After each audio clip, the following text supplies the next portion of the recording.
realidad no correspondía a así escribir respiratorios hoy, pero no sé si reciben un email, yo les mandé las 3 clases al mail ese que tienen que les mandé las 3 clases, les mandé las 2 que tuvimos y le había mandado esta. Porque yo la semana pasada vine, no vi nadie, enteré que no vi nadie ese día.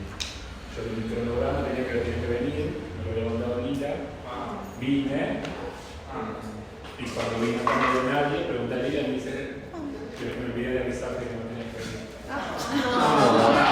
Eso me pasa.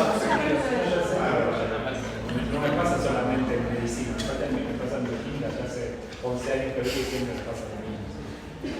Por eso este va a ser ya, decidí este es el último año de hoy, ya está, llegó un límite porque se me pasó de la luz y me pasa, me facilita toda la vida y no puedo tener.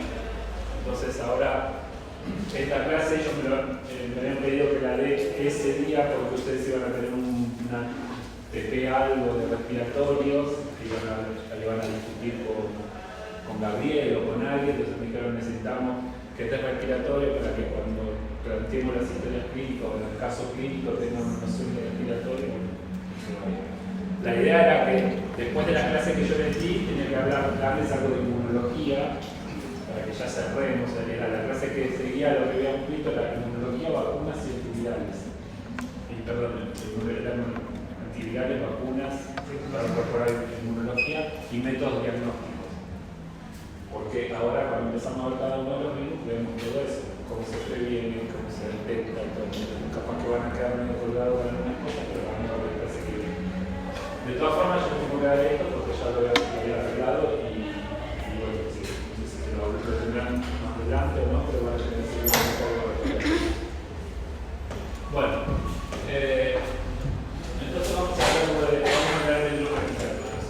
Como ya les comenté en las clases anteriores, virus respiratorio, en este caso nosotros nos vamos a referir a los virus que producen una enfermedad respiratoria. Yo les comentaba que el virus respiratorio es el que ingresa por vía respiratoria, en este caso vamos a referirnos al que ingresa por vía respiratoria y que además generan una enfermedad respiratoria. Y básicamente vamos a hablar de 3. RCV, ¿sí? Que es el virus sincicial respiratorio asociado a lo que es la bronquiolitis en los chicos, nenes y los adultos mayores, influenza, ¿sí? Gripe y COVID, ¿sí? O sea, coronavirus, como le quieren llamar. Después hay un montón de otros virus. Lo que pasa es que son menos, o sea, no necesariamente son menos frecuentes, pero quizás no son diagnosticables o no se ponen a diagnosticar. Por ejemplo, rinovirus, que son los que producen el resfrío común, nadie se dedica a hacer un diagnóstico de rino. Uno está resfriado, me van a ver si es rino, si es corona, si está resfriado. Entonces, sí, los que tienen más pena importancia a nivel sanitario, los que más se van a topar son los que vamos a ver. Bueno, ven, estos son los que están asociados a distintas patologías, la familia y los tipos de virus. Desde lo que es el resfrío común hasta lo que es una neumonía. Como ven están los rino, los corona, los influenza, los parainfluenza, los metaneumo, los SARS, citomegalo, adeno. Esos son todos virus que están asociados a lo que son enfermedades respiratorias. Recuerden que también el virus del sarampión es un virus respiratorio, el virus de la papera es un virus respiratorio, la varicela es un virus respiratorio porque todos ingresan por vía respiratoria. Más allá de que después la patología no la genera un tracto respiratorio, pero son virus que ingresan por vía respiratoria. Y en la tercera columna está de la familia. Tenemos una familia, hay muchas familias que están asociadas a los virus respiratorios, no solamente uno. Entonces, esto es más o menos para que vean la cantidad que tenemos de los más conocidos, de los que más se van a encontrar en los laboratorios, de ellos que son los virus respiratorios. Otra cosa también muy importante y que se utiliza mucho cuando llega a esta época es la distribución de los distintos virus respiratorios según rango etario. A partir de la semana 18, más o menos, se calcula que empiezan a circular o empieza a haber más patologías asociadas a los virus respiratorios, es que se empieza a ver esto, ¿sí? Dependiendo del rango etario, los virus que más están asociados a ese rango etario. Por ejemplo, en lo que son los niños menores de 5 años, ven que el 78% aproximadamente es azul, que es el virus sincicial respiratorio, ¿sí? El famoso virus de la bronquiolitis, que son los nenes que son menores a 5 años, que tienen esa patología que se ahogan, ¿sí? Cuando tienen, por lo general lo adquieren en el primer año de edad y después durante 5 años tienen la repetición de episodios durante 5 años, más o menos 5 años, y tienen entre 4 y 5 episodios por año hasta que toman la inmunidad completa. Esa es la cuestión. O sea, el que tuvo la suerte, como yo creo que tuve la suerte, de que mi hija no se agarró cuando era chiquita y nunca tuvo RCV, los que se agarraron en el jardín en los primeros años de vida, hasta los 5 años es un padecimiento de que tienen que salir corriendo al hospital para que le hagan un tratamiento de extracción de todos los mocos, le pongan máscara, los PAF, los famosos PAF y toda esa cuestión.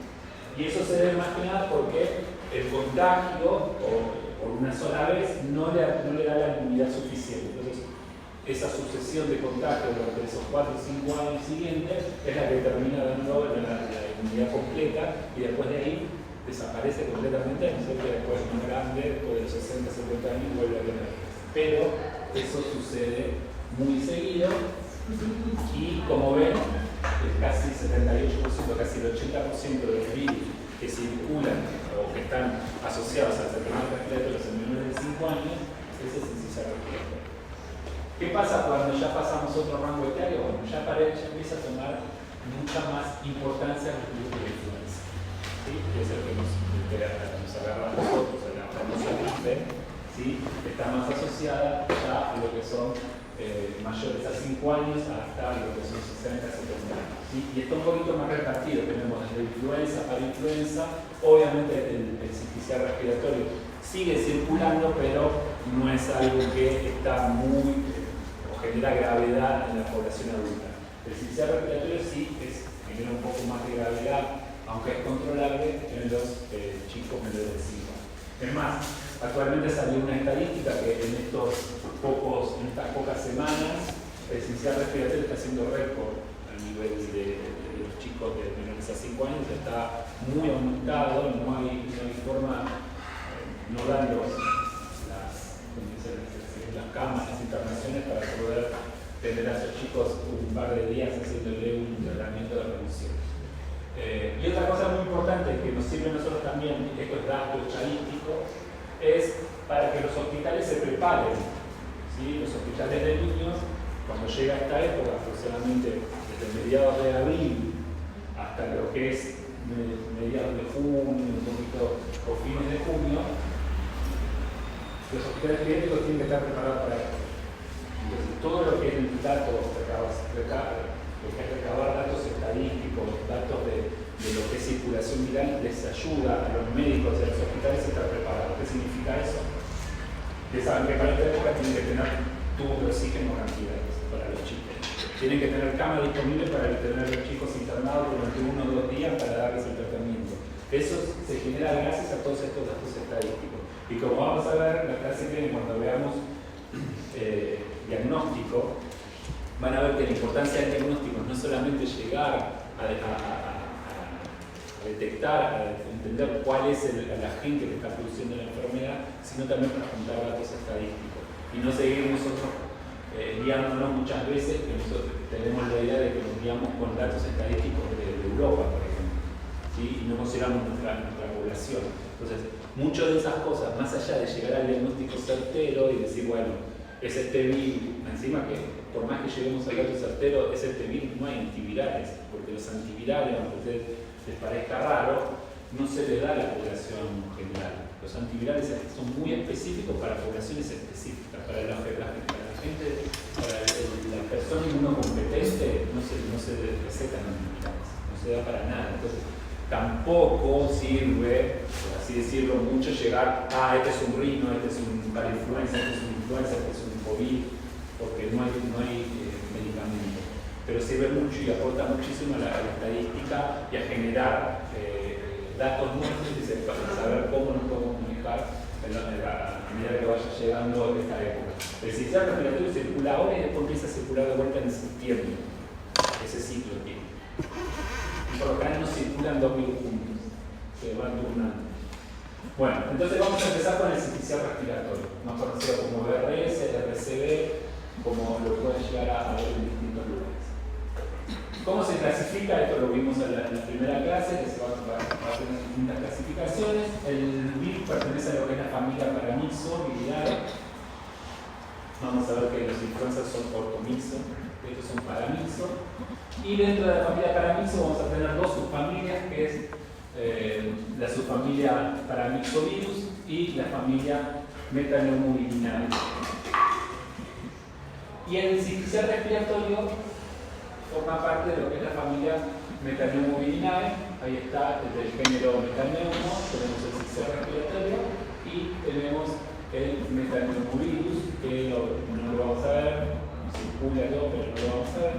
Y dentro de la familia Paramyxo tenemos al virus de la papera, que es un virus respiratorio de la papera que nos genere una patología no asociada con la enfermedad respiratoria. Tenemos al virus del sarampión también y tenemos al virus de parainfluenza. Nosotros nos vamos a centrar en lo que es su familia Metapneumovirinae y principalmente en lo que es el sincicial respiratorio. Esta es la estructura del virus. Es un virus que es un ARN mensajero de simple cadena de polaridad negativa. ¿Qué significaba esto de la polaridad negativa? Que el genoma no sirve como RNA mensajero. ¿Se acuerdan? Esa era la característica o con lo que nos permitía a nosotros clasificar si el RNA era negativo o positivo. Si era negativo, significaba que para generar un RNA mensajero primero tenía que generar una copia complementaria y ese va a ser el mensajero. Si era positivo, ese genoma ya servía como un RNA mensajero. ¿Verdad? Bueno, la estructura, yo no les voy a echar muchísimo ni nada en lo que es la organización genómica. Siempre los virus tienen dos, por general, no siempre, pero por lo general tienen dos regiones repetitivas a los extremos y la estructura genómica asociada a lo que son los distintos genes, que esos genes van a estar asociados a codificar distintas proteínas que van a ser, como lo vimos en la clase, cuando clasificamos los virus, van a ser proteínas estructurales o proteínas que tienen función de enzima, proteínas que van a ser reguladoras, etc. Pero todos los virus tienen la estructura similar. Este virus también en particular tiene dos genes, que son las regiones genéticas, que son la región G y la región F, que como ven ahí, la región G es una región variable y la región F es una región conservada. ¿Por qué es importante estas dos regiones? Porque nosotros utilizamos, cuando hacemos estudio viral, cuando hacemos estudio epidemiológico de los virus y queremos determinar si estamos en presencia de un brote o estamos en presencia de una endemia o una epidemia, nos centramos en esos dos genes. Si queremos ver si es el virus de siempre, si queremos saber, bueno, estamos en la semana 20, la semana 22 del año, empezamos a tener casos de RCV, que son los casos de bronquiolitis, son los casos que vemos todos los años, no vemos ningún disparo, ninguna cosa rara que se nos fue todo. Vamos a la región de la conservada.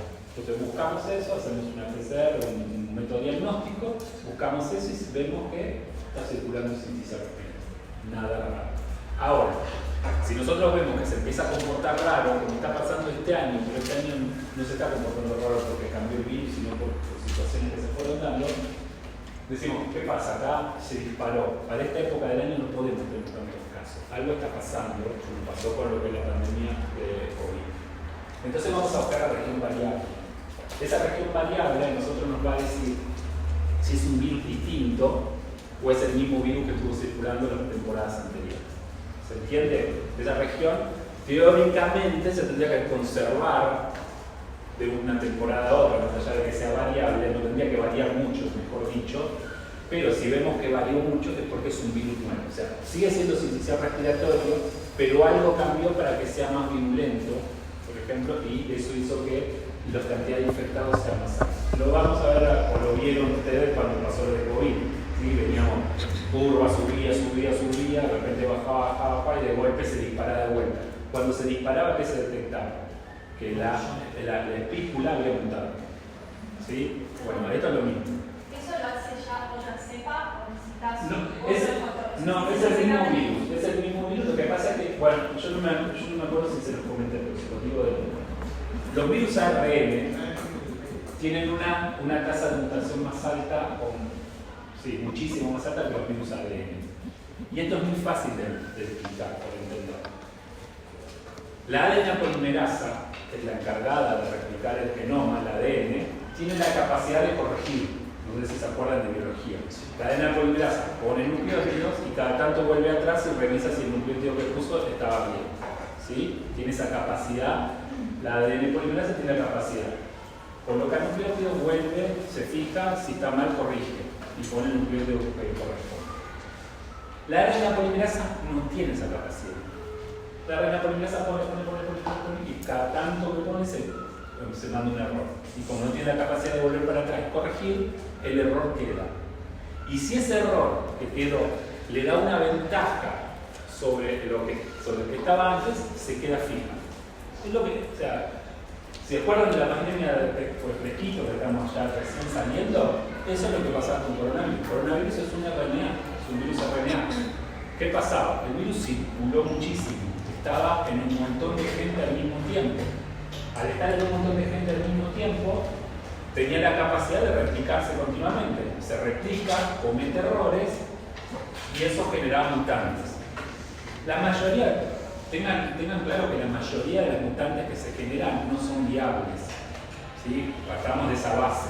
La mayoría de las mutantes que se generan no son viables, se van a morir o no van a tener la capacidad de infectar o lo que sea. Pero era tanto lo que estaba circulando, era tanta gente al mismo tiempo que tenía el virus, que por más que sea el 0,01% de las mutantes se fijaba, era viable, era un montón de virus nuevos. ¿Está bien? ¿Se entiende el concepto? ¿Está claro? Y eso pasa con todos los virus RNA. Tiene esa capacidad de mutar, pero no es la mutación que dice, bueno, el virus dice, bueno, vamos a hacerlo, me estoy quedando acá, vamos a pegarme una mutación, a ver qué hacemos, no. Es selección natural. ¿Sí? Siempre es selección natural. Pone el nucleótido equivocado, como no corrige, el nucleótido queda fijo. Si ese nucleótido que quedó fijo le da una ventaja por sobre los demás, se va a quedar. ¿Sí? Y así pasaba.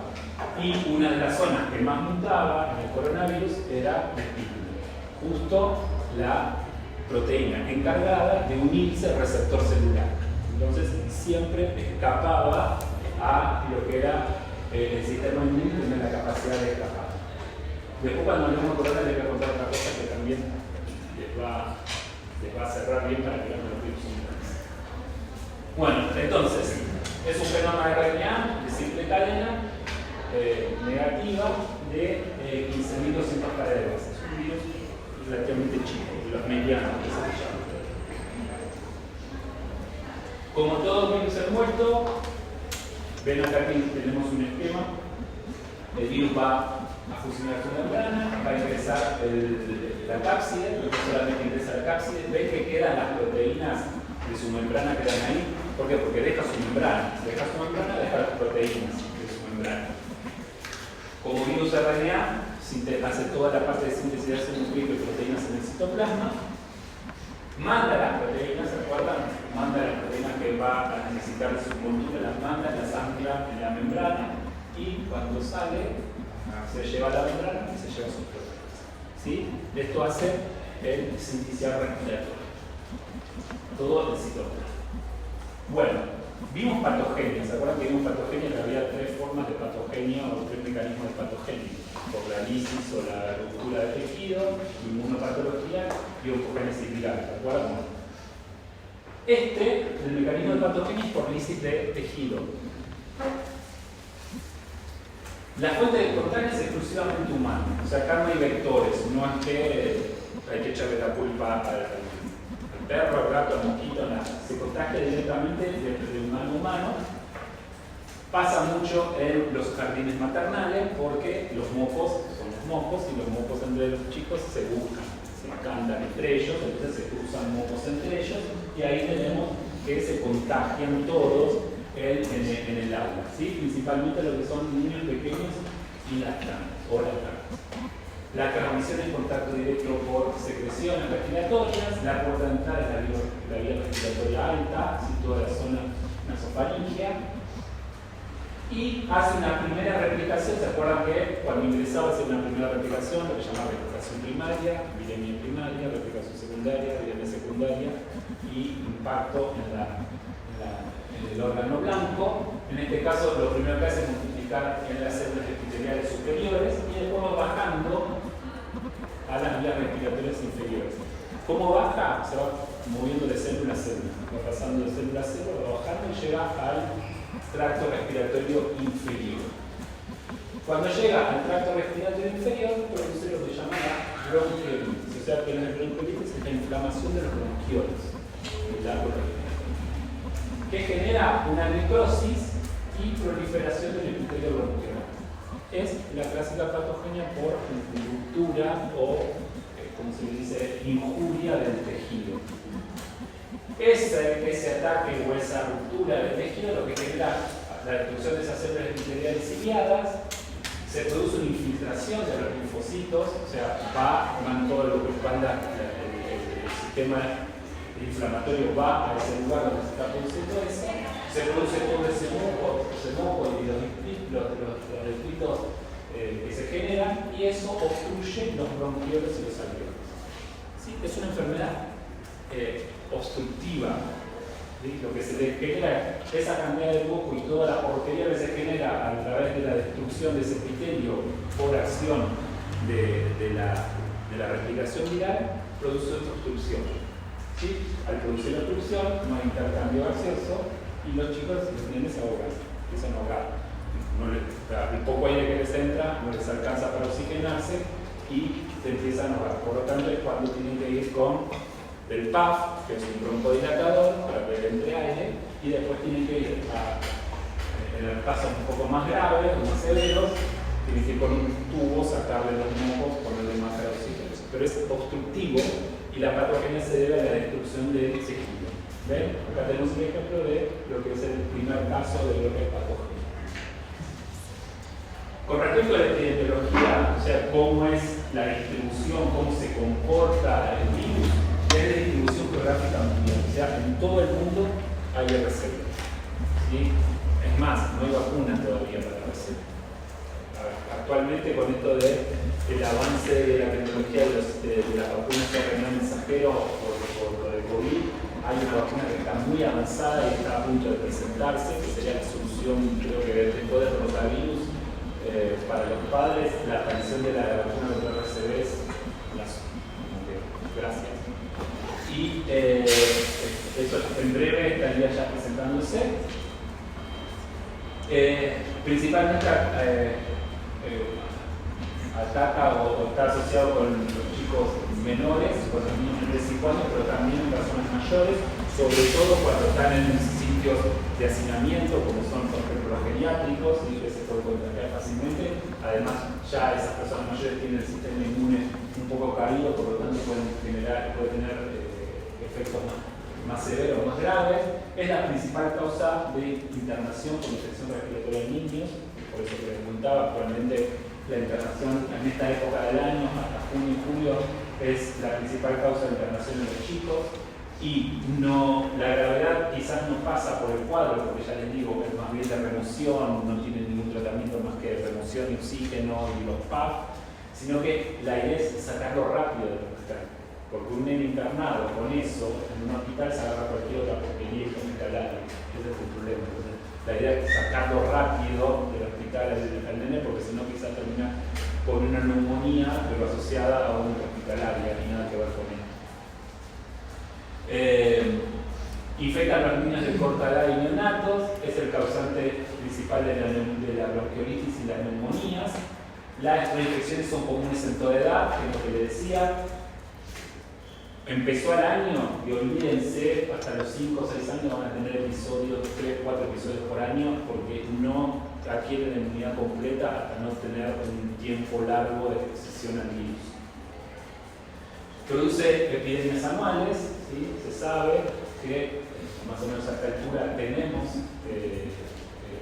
RCV y siempre hay que estar preparado, a veces se olvidan, como siempre, como el dengue también se olvidan, saben que el dengue en marzo, febrero, marzo ya está hinchando, pero se olvidan, todos los años se olvidan de fumigar en diciembre, en noviembre para preparar todo, siempre se olvidan. Cuando llega, el año que viene va a pasar lo mismo y el otro año va a pasar exactamente lo mismo pasa con saben que para esta época viene esto, ya la semana que viene va a empezar a circular fuerte influenza, van a empezar a tener casos de gripe importante y seguramente se han olvidado también. Lo que sí el RCV tiene cepas A y B que se alternan. Como les comentaba, es difícil que circulen dos virus al mismo tiempo, siempre se dan paso uno al otro. Después lo vamos a ver cuando veamos la clase de RCV y inmuno, van a entender por qué. Pero si este año circula A, el año que viene circula B, y así sucesivamente se van turnando como circula cada uno. Es la mayor causa de infección intrahospitalaria, es estacional, siempre fines de invierno, comienzos de primavera, eso es en el otro lado. Nosotros siempre tenemos acá, fines de otoño, tenemos el circula y después vuelve en septiembre. La mortalidad, como les dije, no es alta porque justamente no es algo grave, es una enfermedad obstructiva, pero si es al paciente que se infecta con RCV tiene alguna otra patología que lo acompaña, ahí sí puede ser grave, más que nada asociada a las personas adultas y, como dice acá, se disemina rápidamente por contacto de la influenza, ¿sí? Contagioso, como les comentaba, moco. Bien, con respecto a la clínica, ¿qué vamos a hablar nosotros de un paciente que supuestamente está cursando con una bronquiolitis? Va a tener rinorrea, o sea, le va mocos en la nariz, tos, disminución del apetito, broncoespasmo, que es lo más clásico, lo que moviliza a los padres a veces a llevar al chico al hospital porque tiene broncoespasmo, o sea, no puede respirar, tiene esa sibilancia que no quiere tomar aire. Otitis media en algunos casos, en el caso de los adultos lo mismo, pero es un poco más severo. En los ancianos ya puede llevar, si tiene alguna patología de base, puede llevar a una neumonía. Y en los inmunocomprometidos, y lo vamos a ver cuando veamos otra vez el archivetivo de la clase que viene, cuando veamos todo lo que es inmunología y eso, los inmunocomprometidos son un mundo aparte. En la biología, bueno, como en todas las patologías, pero en la biología son un mundo aparte. O sea, son los pacientes con los que más hay que tener cuidado. Porque sí, estos son los pacientes a los que se le va a dar los antivirales, a los que van a tener un tratamiento más cercano, no así que es inmunocompetente. Pero los inmunocomprometidos sí. Porque, por ejemplo, tienen un porcentaje más alto de respiración de enfermedades respiratorias bajas. La mitad de esos que se agarran en RCV, que son inmunocomprometidos, pueden llegar a una neumonía, ¿sí? A diferencia de cualquier otro inmunocompetente. Y tiene una mortalidad del 80 al 100% cuando el inmunocomprometido es un inmunocomprometido severo. ¿Sí? Por ejemplo, los que tienen un trasplante de médula o leucemia, o que son inmunocomprometidos bien severos, el 80 al 100% mueren. ¿Sí? Por eso les digo que para lo que es inmunocompetente no es tan grave. ¿Cómo se hace el diagnóstico? Y esto, ténganlo anotado, lo van a entender la clase que viene seguro. El gol estándar, que no se hace en todos lados, el gol estándar se hace solamente en los laboratorios de referencia y una vez que ya está establecido ese gol estándar, los demás laboratorios hacen un método diagnóstico virológico rápido que se llama referenciado al gol estándar. ¿Sí? Los gol estándar ustedes saben que es el método de referencia. Con eso se ponen a punto los métodos rápidos. O sea, ¿por qué les digo esto? Porque un paciente, si es inmunocomprometido, sobre todo, no puede estar esperando un mes a que le den el resultado de si esa recibió o no. Ese mes es lo que tarda en crecer el virus en una célula especial. ¿Sí? Lo que se hizo es, Se generó el gol estándar con el crecimiento de ese virus en una célula especial y a partir de ahí se puso a punto un método de diagnóstico rápido. ¿Sí? Cuestión de que en 2 horas, 3 horas, un día como mucho tenga el resultado del paciente. ¿Sí? Entonces, el gol estándar es el aislamiento intuitivo especial. Los métodos de diagnóstico rápido, inmunofluorescencia, que la vamos a ver, y particularmente, no sé si escuchaban hablar ustedes en algún momento, de lo que es la PCR en tiempo real, o PCR, reacción en cadena de la polimerasa, o reacción en cadena de la polimerasa en tiempo real. Estos son los métodos diagnósticos que se usan ahora para biología molecular. ¿Qué permite esto? En 2 horas tenemos el resultado. No solamente de un virus, sino que hay métodos, hay kits diagnósticos que de una sola vez podemos practicar o podemos detectar varios virus respiratorios, que se llama panel respiratorio. ¿Sí? Viene un paciente, sintomatología respiratoria, se le saca la muestra, se le larga eso, en 2 horas sabemos cuál de todos los virus respiratorios que circulan puede ser. ¿Está bien? No es que hacemos uno para cada uno, pues si tenemos 2 horas para el RSV, 2 horas para influenza, 2 horas para influenza, 2 horas para TIC. Los paneles respiratorios actuales, modernos, nos permiten que en un par de horas tengamos el resultado de saber exactamente cuál es el virus. ¿Para qué sirve? ¿Para el paciente? Para nada. ¿Sí? Porque lo que va a hacer, váyase a su casa, métanse en la cama, tecito, tómese la fiebre, bájese la compra paracetamol y déjelo que se vaya solo. ¿Para qué básicamente sirve? Básicamente sirve para lo que es epidemiología, ¿sí? Para saber que está circulando, para saber que no se nos está escapando algo, para saber que tenemos un brote raro, etc. Y para el segundo comprometido sí. Porque podemos evitar complicaciones haciendo el tratamiento. Y la serología, que es la detección de los anticuerpos, en los casos de los virus no tiene tampoco mucho sentido. ¿Por qué? Porque si a nosotros nos hacen una detección de anticuerpos contra RSV o contra influenza, vamos a ser positivos, porque ya estuvimos expuestos durante toda nuestra vida. No sirve. La verdad que la serología en virus no sirve mucho. Sí sirve para datos epidemiológicos, para saber cantidad de personas que pueden tener susceptibles, o sea que son limpios de anticuerpos contra la influenza y que pueden ser posiblemente contagiados de la influenza, pero, por ejemplo, ¿no? Pero no tiene tampoco mucho sentido hacer diagnóstico serológico real, porque todos ya estuvimos expuestos como positivos.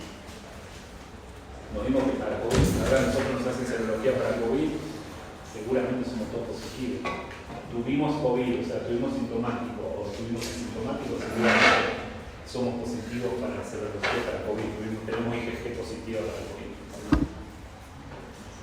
Bueno, ¿qué tipo de muestra se utiliza para hacer ese diagnóstico? Por lo general lo que se usa es el aspirado bronquialveolar o lo que es el lavado nasofaríngeo. O sea, se toma con un hisopo, se toma la muestra y se utiliza para hacer el diagnóstico. Por lo general, como les digo, el diagnóstico se hace a través de lo que es la reacción en cadena de la polimerasa o la reacción en cadena de la polimerasa en tiempo real. ¿Por qué se llama en tiempo real? Porque nosotros vamos viendo a medida que pasa el tiempo cómo va progresando esa reacción. Y cuando pasa un pico, cuando pasa un umbral, podemos decir si es positiva o negativa para ese virus en este caso. Y otro método que se utiliza mucho, ya se está dejando de utilizar, pero se utiliza mucho en los hospitales, es lo que llaman inmunofluorescencia, famosas IFI, inmunofluorescencia indirecta. De antes yo hacía un práctico de acá de inmunofluorescencia para que veamos cómo se ven en las plaquitas. Y lo que se hace es detectar el virus con un marcador, con un anticuerpo que tiene un fluoróforo, fluoresce como iluminado con UV. ¿Sí? Se toma la muestra, se le tira el anticuerpo, si el virus está, el anticuerpo se queda y fluoresce. Nosotros ponemos una luz fluorescente y lo vemos fluorescer. Si fluoresce, es positivo. Y eso es por lo general lo que se utiliza mucho en los hospitales y es el primer método molecular que por lo general se instala en los hospitales. La forma más fácil de montar un laboratorio de biología molecular en hospitales es hacer la CIFI para paneles respiratorios. Tratamiento de este virus. Como les comenté, era terapia de soporte, no hay tratamiento específico. O sea, sacarle mecánicamente, en el caso de que esté muy obstruido, todas las secreciones, darle oxígeno, darle broncodilatadores, corticoides, mucolíticos. O sea, la idea es disolver esa mucosidad que se generó para poderla sacar, darle oxígeno y los broncodilatadores para que pueda entrar el aire bien. Esa es la terapia que se le da. Los antivirales solamente para los que son inmunosuprimidos. No se le va a dar nunca un antiviral a un pacientito porque tiene bronquiolitis. ¿Sí? Porque tiene, más allá de todo, tiene efectos adversos importantes los antivirales. No es una cosa muy buena darla. Y la prevención y el control también. Todo lo que son antivirales para prevenir, o lo que son inmunoglobulinas hiperinmunes que se llaman. Quizá ustedes escucharon hablar de las inmunoglobulinas hiperinmunes cuando hay un accidente con HIV. No sé si escucharon, o sea, cuando un personal de salud, por ejemplo, se pincha con una jeringa que le estuvo sacando sangre a un paciente HIV positivo y se pincha por accidente, lo primero que se le hace es darle inmunoglobulinas hiperinmunes. Las inmunoglobulinas hiperinmunes son anticuerpos que se sacaron de un paciente positivo. ¿Sí? ¿Por qué porque tiene anticuerpos contra HIV? Entonces se sacan los anticuerpos, se los limpia, se los lava, todo así. Entonces, ¿qué pasa? Se pincha y enseguida se le da eso. ¿Para qué se le da eso? Para que enseguida neutralice los virus que había mutado. Lo primero que se hace, dentro de un periodo corto de tiempo, enseguida se le da las inmunoglobulinas hiperinmunes para que bloquee al virus que entró. Y después sí se le da antivirales. Bueno, las inmunoglobulinas hiperinmunes, todas las fraccionadas a partir de suelos humanos y eso, se utiliza mucho como método de profilaxis en algunos casos.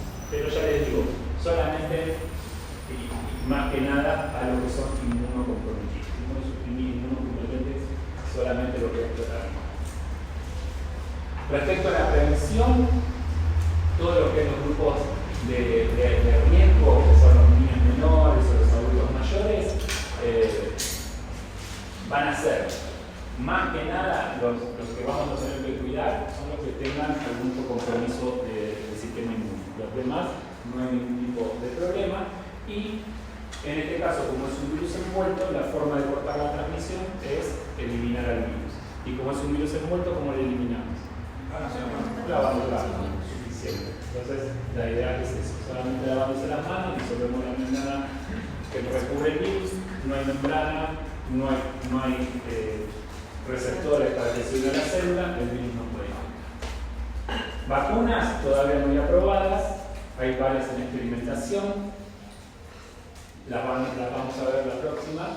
Pero por ahora no hay nada aprobado, estas están todavía en estudio, lo que pasa es que con la tecnología de los RNA mensajeros, de las vacunas RNA mensajeros, como que estas quedaron relegadas, porque las otras son mucho más fáciles, son mucho más seguras, y mucho más fáciles de estudiar que todo lo que era la tecnología anterior. Así que bueno, por ahora quedó todo. Bien, entonces, para que recuerden de lo que es inicial respiratorio.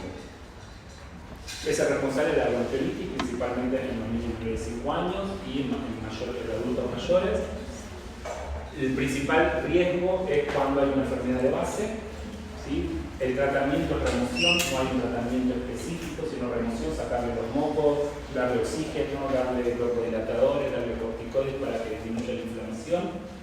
Se transmite por secreciones, pero directa. ¿Qué más dijimos? Que bueno, no hay vacuna por ahora, está en experimentación. Y creo que nada más. Es una RNA mensajera, ¿sí? de simple cadena negativa. ¿Está? No mucho más que eso, pero se nos cuenta igual que poquito. Bueno, vamos a hablar de la influenza, del virus de la influenza, asociado a la gripe. El virus de la gripe.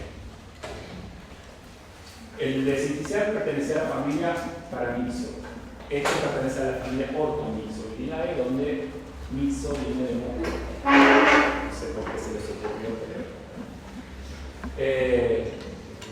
Los virus de la influenza se diferencian por 3 características principales, por características antigénicas, o sea, por las características que tienen con respecto a la capacidad de generar anticuerpos, que está asociado a lo que son las proteínas NF y M, ya lo vamos a ver qué son. La patogenicidad y la organización genómica. La organización genómica de la influenza es buenísima. Perfecto, y van a ver por qué genera pandemias, endemias y epidemias, por lo que se comprende lo que tiene, y tiene un amplio rango de hospedadores. ¿Sí? No solamente infecta a humanos, sino que infecta a un montón de especies. Tenemos tres tipos de influenza. Tenemos la influenza A, la más conocida, ¿sí? Que siempre la asociamos. Tenemos el primer caso de influenza A, la palabra o la frase se contagió de influenza A quedó de 2009. Porque en 2009 fue lo de la pandemia de N1H1 y era influenza A. Ahora la escritura también es A. Cambió, pero sigue siendo A. Pero entonces cuando dicen A, ya todo el mundo se está agarrando la cabeza y es el A, cambió. Ahora es el N1H3, el de la epidemia, el de la pandemia fue el N1H1, pero es A, sigue siendo A. Y no solamente tenemos que puede ser influenza A, influenza B e influenza C, sino que dentro de la influenza A tenemos subtipos. Y esos subtipos se clasifican dependiendo de la normotilina que tiene y de la neuroamilidasa que tiene. ¿Sí? El N1H1 significa neuroamilidasa 1, hemoglutinina 1. De ahí viene influenza A y N1H1. ¿Cómo es? Que la división de la influenza A para generar subtipos viene de la combinatoria entre una neuroamilidasa y una hemoglutinina. Hemoglutinina y neuroamilidasa. N1H1 significa neuroamilidasa 1, hemoglutinina 1. ¿Qué pasa? Puede haber todas estas combinatorias. Podemos tener N1H1, N1H2, N1H3 hasta 16. Después cambiamos N2, N2H1. Todas esas combinatorias son posibles a partir de la cantidad de neuroamilidasas y hemoglutininas que tenemos. ¿Está bien? O sea, si sacan por la calculadora y hacen el combinatorio de 16 y 9, va a dar la cantidad de combinaciones posibles de influenza A que hay. Por eso es cuando dicen influenza A, no influenza del 2009, sino que es A. No está subtipificado. Y esto es lo buenísimo que tiene influenza. Y por eso es que pasa todos los años, tenemos gripe por más que estemos vacunados. Si nos agarramos gripe no. El genoma de la influenza es un genoma de ARN simple cadena. Ya eso, al ser ARN, empezamos a entender algunas cositas. Significa que muta seguido, y muta mucho. Y no solamente es un genoma ARN simple cadena, sino que está fragmentado. No es lineal, no es un pedazo de ARN simple cadena, sino que está dividido en 8 pedacitos. ¿Ven ahí arriba? Es 8 pedacitos. Y no solamente está dividido en 8 pedacitos, sino que esos 8 pedacitos pueden ser de distintas especies. Podemos tener un pedacito que es de pollo, un pedacito que es humano, un pedacito que es de cerdo, un pedacito que es de ave, de otras aves que no sea el pollo, porque el pollo es un ave. Pero eso hace que tenga esa capacidad de seguir infectando y generando pandemias. ¿Sí? Porque está fragmentado y esos fragmentos pueden venir de distintas especies. Y todo pasa por gracias al cerdo. El cerdo es el encargado de agarrar todos los influenza de distintas especies, las mezcla y cada tanto saca uno distinto. Así fue la pandemia 2009. La pandemia 2009 fue un cerdo de California que mezcló todo y salió uno y el que cuidaba el cerdo se contagió. Y ese que se contagió empezó a transmitirse la cosa. Pero el cerdo fue responsable. Pobre cerdo, pero fue responsable.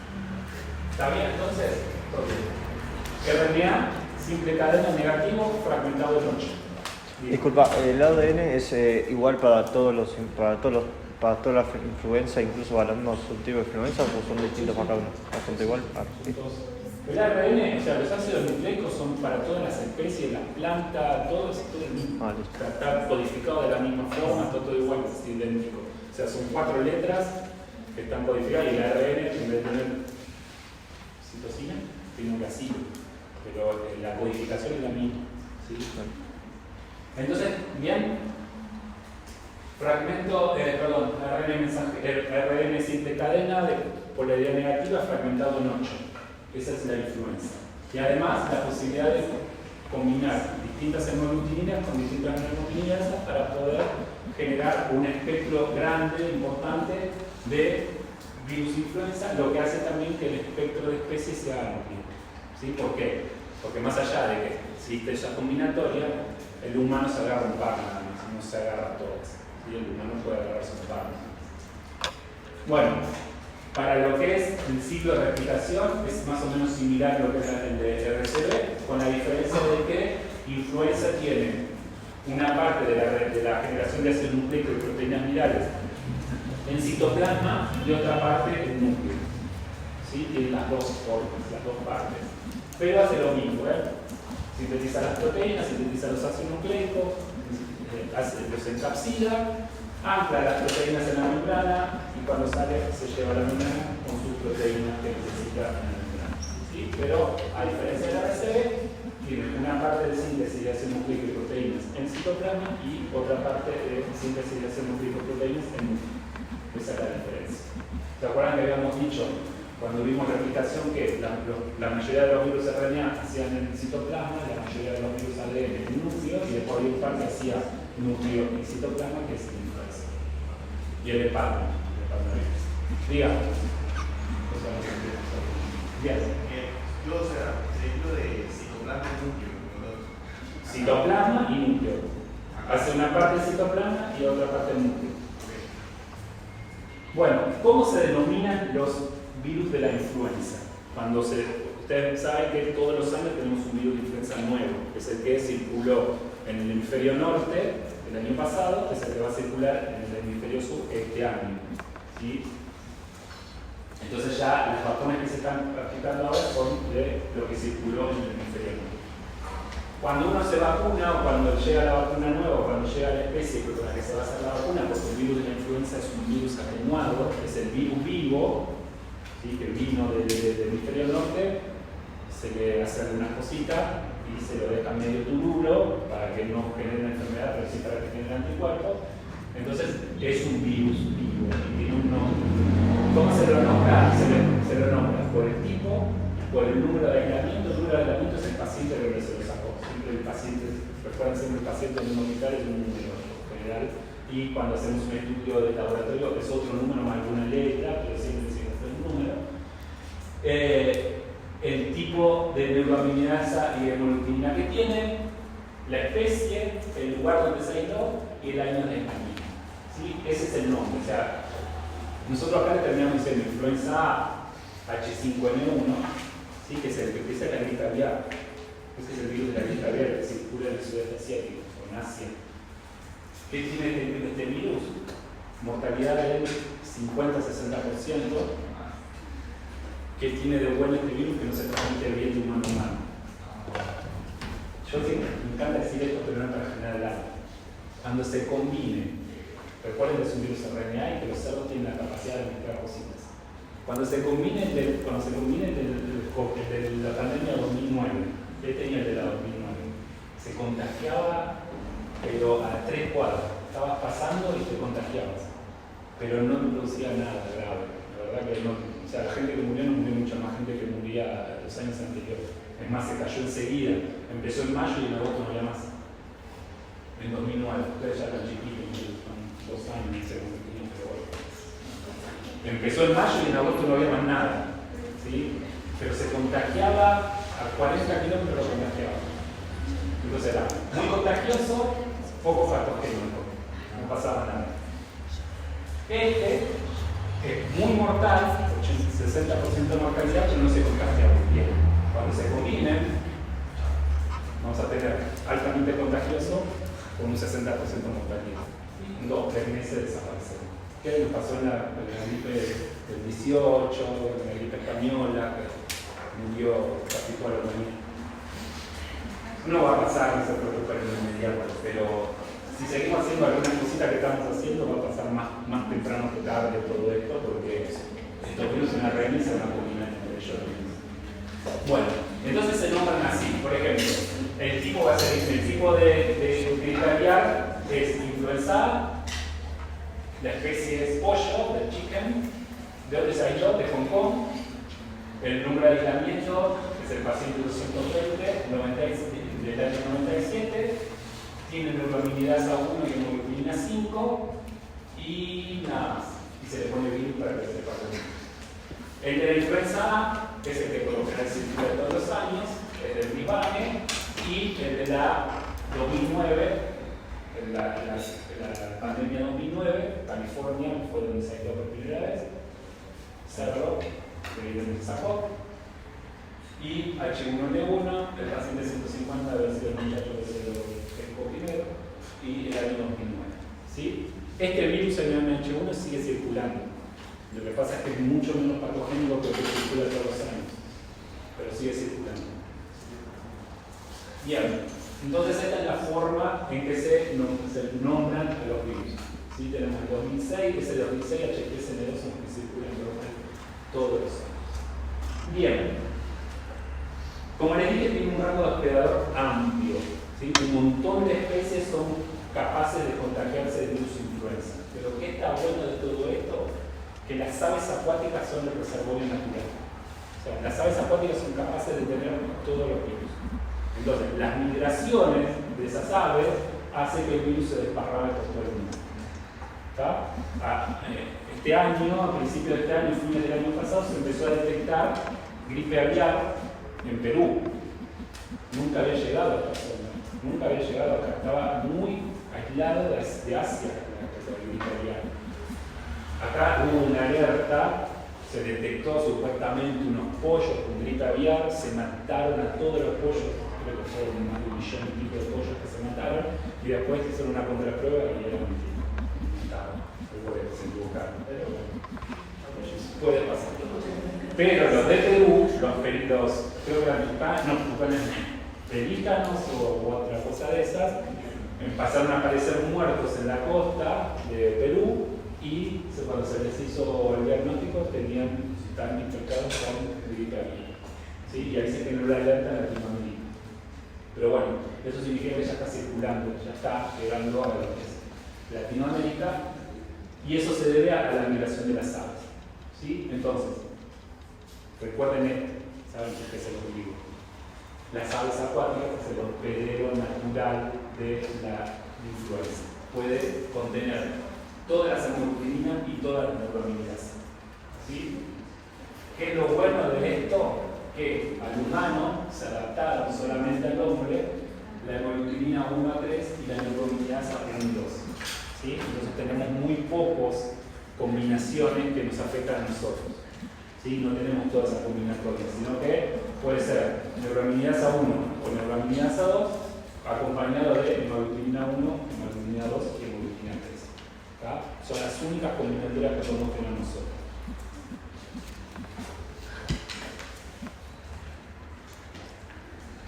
¿Ven? Acá tenemos más o menos cuáles de esas combinatorias de hemoglobina y neuraminidasa se adaptaron a cada especie. ¿Sí? Pues las aves acuáticas están todas. Pero después depende de la especie, se adaptó alguna o se adaptó otra. Pero están todas en las aves acuáticas. Eso es para que más o menos. Y acá también para que vean de dónde más o menos vinieron las cepas que se detectaron en algún momento en el humano. Ya está la de la gripe del 18, pero en un H1 que suena a 2009, la misma. ¿Sí? Que salió de España y el origen era de aves. La del 2009 es en un H1 y el origen fue de cerdos. ¿Sí? Pero siempre más o menos es eso. Que acá ven todas. Acá tenemos todas las que se han ido apareciendo a lo largo de estos años de las distintas influencias. Bien. Entonces, para ir redondeando porque ahora hay una parte importante que es la que quiero que el virus de la influenza es un virus RNA, simple cadena, de polaridad negativa, que está fragmentado en 8. ¿Sí? El rango de hospedador es amplio, pero en las aves acuáticas es el hospedero natural. ¿Vamos bien hasta ahí? Bueno. Ahora, ¿por qué, sabiendo todo esto, por qué nosotros nos contagiamos todos los años de gripe, por más que estemos vacunados, o por más que la hayamos tenido el año anterior? Pasa todos los años, nos pasa. Más allá de que nos la diagnostiquen, pero cuando estamos con moco, estamos con fiebre, estamos tirados, no es gripe. Sí, seguro es influenza, lo más probable, y más si nos vacunamos. Y esto se debe justamente a esos fragmentos y a que es un virus ARN, a las dos cosas se debe, que nos seguimos contagiando y a que genera pandemias. Uno de los conceptos que quiero que se acuerden es lo que se llama drift antigénico, que es el primer plano. El drift antigénico es un cambio que se produce justamente por ser un virus RNA y no tener la capacidad de corrección, que hace que se equivoque, esa equivocación al virus le sirve y se adapta. ¿Sí? Entonces, entre una temporada y la otra, se produce un cambio que lo adaptó mejor a la temporada siguiente. ¿Se entiende? ¿Es el mismo virus? Sí, es el mismo virus. Es el 99,99% es el mismo virus. Es influenza, N1H1, lo que quiera, influenza A, N1H1. Ese pequeño cambio que tuvo fue suficiente para que los anticuerpos que nosotros tenemos del año pasado nos sirvan para este año. ¿Está bien? ¿Se entendió? Es una mutación puntual o un par de mutaciones, una capaz que no alcanza una, pero es un par de mutaciones puntuales dentro del genoma del virus por ser un virus ARN que hace que se adapte a la otra temporada. ¿Bien? Drift antigénico. ¿Bien?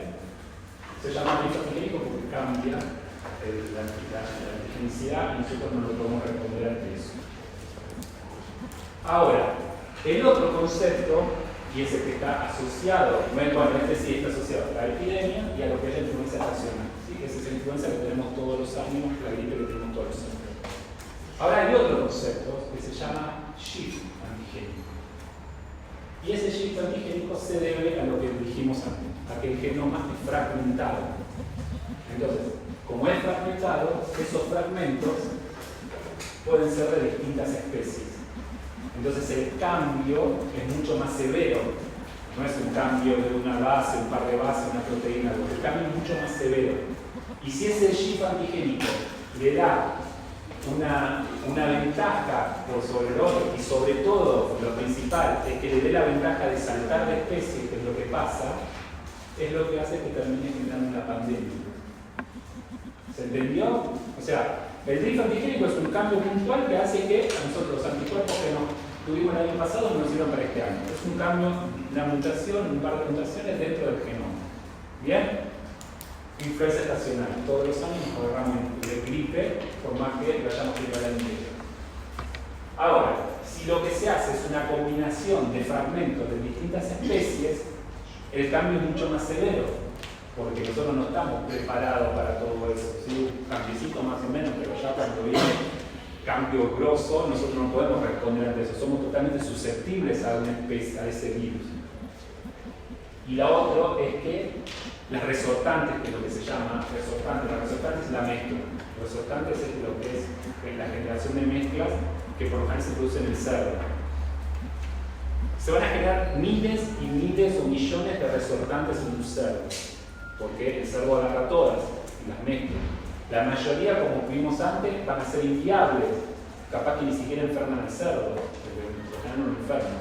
El problema es cuando una de esas resortantes cambió tanto que es capaz de saltar de especie. ¿A qué me refiero con saltar de especie? Que el cerdo nos contagie a nosotros. Que es lo que pasó en la pandemia 2009. Y es lo que se supone pasó COVID. ¿Sí? Que todavía no se sabe cuál es el bicho que fue. Obviamente no fue por comer, pero sí es posible, es lo más probable y como se sabe, está más casi confirmado, es que se saltó de especie. ¿Sí? Mutó en un bicho y saltó. Esto es lo mismo. Se van a generar resortantes, se van a generar distintas mezclas de fragmentos de cerdo, aviar, humano, todas las especies. Una de esas va a tener una ventaja por sobre las otras y encima quizás tiene la posibilidad de saltar de especie. Como pasó en 2009, el cerdo este californiano contagió a su cuidador o a su criador y generó la pandemia. ¿Se entiende? ¿Quién va a levantar? Los resortantes son como Mezclas. Los resortantes es una forma linda de decirle mezclas. Los resortantes. ¿Sí? Entonces, para que lo entiendan, agarra el cerdo, se contagia o pesca varios influencias de distintas especies, tiene la capacidad de mezclarlos, va a generar virus con fragmentos de distintas especies y que eso le da una ventaja por sobre los otros, va a establecerse ese. Eso va a seguir mutando en el cerdo y en un momento puede pasar que salte de especie y salta al humano, en este caso, o a cualquiera que esté al lado, pero en este caso salta al humano. ¿Ven? Por ejemplo, este es un ejemplo que pueden para que puedan ver. La de arriba es la N1H1 de 1998. Y ven que tiene, los rojos son genes de virus de influenza porcino, los rojos. Los amarillos son de influenza porcino, pero del linaje euroasiático. Y las verdes son de aviar norteamericano y los grises son la influenza estacional. ¿Sí? Entonces tenemos dos tipos de virus. La del 98 que va a generar quizás una gripe común, no va a ser muy grave quizás, y lo que es 2009 en el que se dio la combinación justa para que salte del cerdo, salte del humano, y nosotros no estábamos preparados para este virus porque es muy distinto a lo que veníamos acostumbrados y termina generando una pandemia. ¿Va bien? ¿Se entendió? Más o menos, que en el cerebro. Pero, ¿está claro? Concepto nada más quiero que se quede. Drift antigénico es un cambio mínimo dentro del virus, el virus sigue siendo el mismo, y lo que va a hacer es que el virus cambie lo suficiente como para que nosotros los anticuerpos no nos sirvan en lo que teníamos el año anterior. Shift antigénico no es una mutación dentro del genoma. Quizá la pueda haber, pero no necesariamente es eso. Es la mezcla de fragmentos de distintas especies. ¿Sí? Que el cerdo por lo general es el resortante, es el encargado de hacer esa mezcla. Entonces, es decir, el drift solo pasa en los que quieren fragmentar No, el drift antigénico se le dio ese nombre, pero el drift antigénico pasa en todos los virus ARN y también los ADN con un poco menos frecuencia. El drift antigénico, se le dice drift antigénico porque esa mutación genera una respuesta antigénica diferente a la que había generado antes. Es un cambio, no pasa. Es un concepto más bien inmunológico, no del virus. El cambio del shift es algo más severo, ¿sí? Ya no tenés una mutación, sino que ya son mezcla de distintas especies. no, sí, el shift, perdón. El shift. Solo si es fragmentado. Sí, el shift solamente se fragmenta. ¿Está bien entonces el concepto de eso? Shift genera pandemia, ya no le voy a decir todo. Shift genera pandemia, drift genera gripe estacional o epidemia. Sí, casi se lo dije yo. Bien. Acá tienen otro para que vean otros ejemplos. ¿Ven? Ahí tenemos una doble resortante en la que se mezcló N1H2, H1N2, H1N1, H3N2 con las distintas especies. ¿Sí? Todos los 8 fragmentos que se van mezclando de distintas especies y pueden generar una pandemia si es que se da el salto de especie. ¿Bien? Bueno, ¿cómo es la patogenia de este virus? Lo mismo o similar a lo que es RCV. Ingresa por el tracto respiratorio superior, replica las células respiratorias del tracto respiratorio superior y empieza a bajar al tracto respiratorio inferior. ¿Sí? Se replica en macrófagos alveolares y va obviamente a optar y a replicarse por los lugares donde tenga los receptores específicos. ¿Cuál es la patogenia o por qué genera patología o por qué genera enfermedad el virus influenza? Es una exacerbación del sistema inmune, ¿sí? Lo que se llama inmunopatología. El RCV dijimos que era por destrucción de tejido. Este es por exacerbación del sistema inmune. ¿Se acuerdan que lo vimos con el ejemplo del ratoncito? Que le poníamos el virus al ratoncito y moría enseguida, le sacábamos la CD8, le poníamos el virus, vivía y cuando generaba CD8 moría. ¿Por qué? Porque lo que lo terminaba matando el ratoncito era la reacción inmune, no era el virus. Esto es lo mismo. La respuesta inmune es tan fuerte ante la aparición del virus que el sistema inmune es el que termina destruyendo el tejido respiratorio. ¿Sí? Porque las CD8 son las células, las CD8 son las citotóxicas, ¿sí? Son las citotóxicas, destruyen las células infectadas. ¿Bien? Entonces, tanto lo que está infectado que destruye todas las células. ¿Sí? Todo termina destruyendo. ¿Está bien? Entonces, la patogenia de influenza es por exacerbación del sistema inmune. Y en el 2009, cuando la mayoría de las personas que morían, a diferencia de lo que fue COVID, la mayoría de las personas que morían eran adultos jóvenes, porque eran los que tienen el sistema inmune más arriba, y terminaban falleciendo los adultos jóvenes. Bueno, ¿qué es lo que se observa? Una inflamación aguda de la laringe, tráquea, bronquios, las células ciliares se edematiza, se genera edema de sus mucosas, en casos severos hay necrosis de las paredes alveolares, a nivel celular la replicación produce también apoptosis y todo lo que es la patogenia, a partir del tercer o quinto día se empiezan a aparecer las mitosis de la capa basal, o sea, se empieza a reconstituir el tejido respiratorio y ese tejido respiratorio que ha sido tratado por el sistema inmune, por lo general requiere entre 1 mes y 2 meses para completarse la regeneración. ¿Sí? En ese momento, ese tiempo que tarda la regeneración, el paciente sigue estando expuesto a cualquier otro patógeno y puede ser grave. ¿Sí? Por eso siempre tiene que estar muy controlados. La clínica, totalmente inespecífica. ¿Sí? Fiebre, dolor de cabeza, signos y síntomas respiratorios. Eso te dice que gripe. Puede ser gripe, puede ser Epstein-Barr, puede ser cualquier cosa, puede ser un resfrío, puede ser cualquier cosa.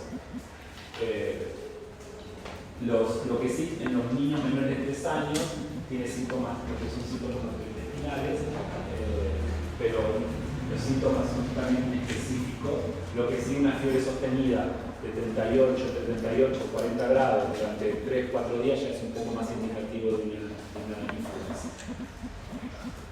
Diagnóstico igual, que es lo que vimos, y ya te digo, quizás lo van a entender cuando estemos en la próxima clase, pero no podemos esperar que el virus crezca en un cultivo celular, tarda muchos días, hasta semanas y meses.